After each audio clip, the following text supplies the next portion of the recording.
Transport helicopters in Battlefield 2 are the least valuable air vehicles in the game, and on most maps, their usage is limited to flying from various uncaps onto flags. They lack basic offensive capabilities in most situations, and when pitted against attack choppers, which one-shot transport vehicles with a TV missile, they're next to useless. That said, there are some situations where the transport choppers can come in handy. Each transport chopper has 6 seats, a driver, 2 gunners on either side, and 3 passengers that have access to their weapons. The mech and PLA choppers, known as the Cow and Bumblebee respectively, both have the same configurations and side weapons, with the visuals being the only real difference. The Black Hawk has a slightly different weapon, which is a lot stronger, and because of this it's the top dog when it comes to the transport choppers. The Black Hawk can be used, for instance, to shoot at the bodies of APCs, and it does respectable damage to it, blowing it up before it actually overheats. Note that the US APC is special in that mounted machine guns on vehicles, such as FAVs and those on the side of transport choppers, can shoot at the cannon region of the APC and damage it. This does not work with the mech or PLA APCs. On some maps, mainly Wake Island, the chopper can be used to fly over an enemy flag at height so that the squad members can spawn and bail. The maximum height ceiling of the transport choppers is somewhere between 500 and 600 meters, meaning that you're pretty much immune from being seen by ground troops. My favourite use of transport choppers is on maps such as Songhua, Stalemate and Mashtuur City. I recommend squadding up for both of these maps, and if you can get a chopper full of 6 people, that's great. The driver should always be on the support kit, as it automatically refills the ammo of everyone in the chopper. The 2 gunners should be on medic, as they don't actually have access to their kits and should only be used to heal those that are hit from the back. And 3 people in the back should either be 2 spec ops and 1 engineer, or 2 engineers and 1 spec ops. I recommend that you use 2 engineers on Songhua, as there are a lot more moving vehicles, and the mines are a lot more difficult for enemies to detect in waters, as it's quite a dark region. And for Mashtuur City, you probably want to be going 2 spec ops and 1 engineer, and the reason for that is that there's a lot more opportunity to kill infantry, and most of the vehicles on Mashtuur City, as opposed to on Songhua Stalemate, are a lot easier to kill with just 1 C4. Engineers can repair the transport chopper from inside the vehicle.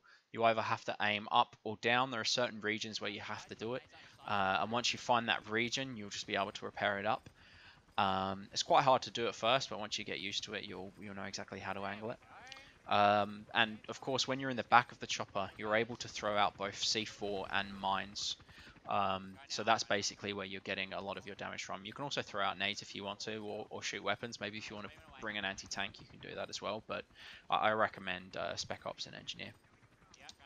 Ideally, the pilot should be hovering over enemy tanks and areas of road where vehicles are driven often. And obviously, because the driver is support, you'll have an infinite amount of mines and C4 available to you. Note that although you can restock these resources infinitely, only a maximum of 5 can be placed down at any one time. So it's not like you can put down, say, like 100 C4s in a row and then blow it up and kill everyone on the map. You can only put down a maximum of 5. So on the mines, typically you put them somewhere where they can, how to describe it, basically brew, so they can sit there in, high value areas, or if you're following a tank, you can keep on chucking them out. And with C4, you pretty much don't want to leave it anywhere. You just want to be chucking it out and blowing it up instantly.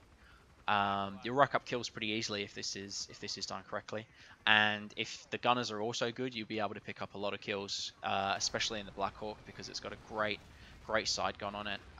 You can get dozens and dozens of kills on a map. For the pilot, typically you can be in first person view, but sometimes you want to be in third person view. The reason for this is it's a little bit easier for you to see more of what's going on around you, so you can position the chopper correctly. If you've got a gunner, you kind of want to be angling the chopper so that they're getting like a heads-on view. And you don't really want to be stationary. The reason why you don't want to be stationary is because obviously it's just a lot easier for you to be getting hit. So if someone's on a sniper rifle or on a straw or something like that, if you're stationary, you're a lot easier to hit. And if you're a lot easier to hit, there's more chances of you going down. Getting shot out of transport vehicles is also pretty easy. It's pretty easy to shoot someone out of a transport vehicle if you've got a vehicle or whatever else. So you want to be moving as well, so they have to shoot at the main body of the vehicle instead of aiming at the actual person. The Black Hawk is definitely superior, but you can also do this on the other 2 choppers. You may just have to focus a bit more on the 3 people in the back as opposed to the guns on the side, because the guns on the side, they aren't great. You can use them, but they're not ideal. It could be a lot better.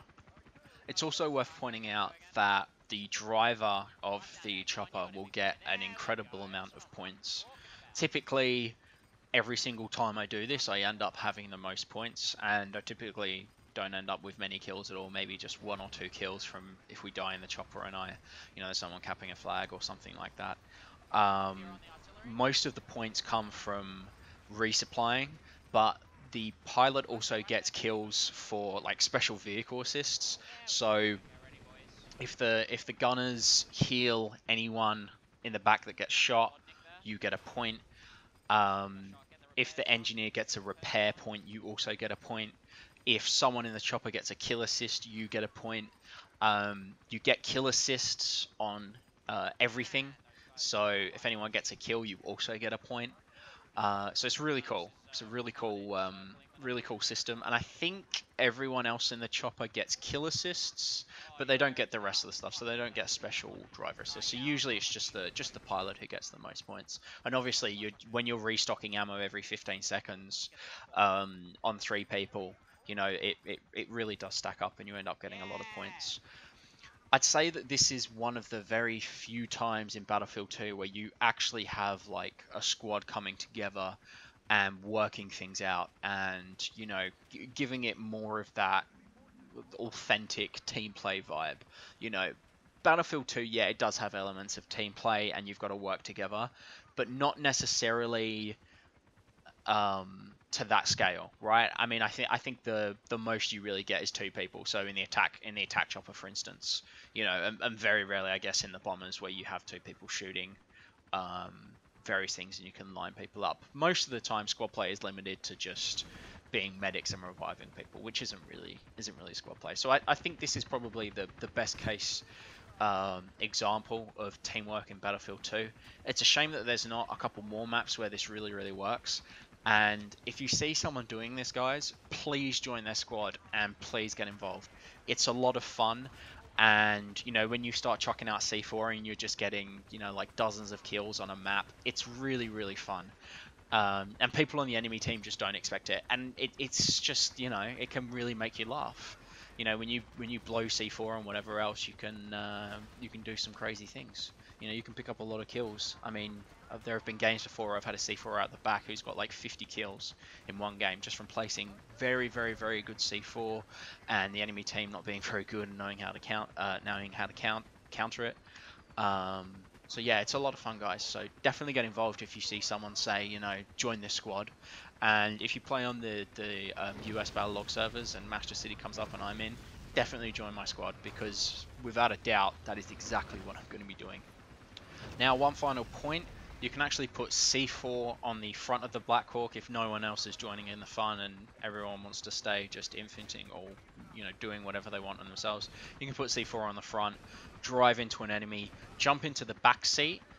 The reason for, well, on servers where friendly fire is off, if you jump into the back seat and you blow the C4, the vehicle doesn't get harmed, and the reason for that is because you're inside it, obviously, and you get access to your tools, so you can leave it, blow it up, and kill something potentially. I don't really do this too much because I think it's a pretty big waste and it's kind of dangerous, but just something to think about. It's a little bit fun, and of course you can use a transport chopper to ram into high value enemy targets. So if you see an armor that's absolutely destroying your helicopter's low or whatever, you can drive it into it, and if you hit it smash on, it'll blow up and it'll kill the enemy armor. You might not get the kill, you'll probably lose 2 points for suiciding, but in the grand scheme of things, if you're playing a win, that's what you want to be doing. Anyway, guys, I think that's the end of this video, so I hope I taught you a couple of things about transport choppers, and I'll be coming out with a new video shortly.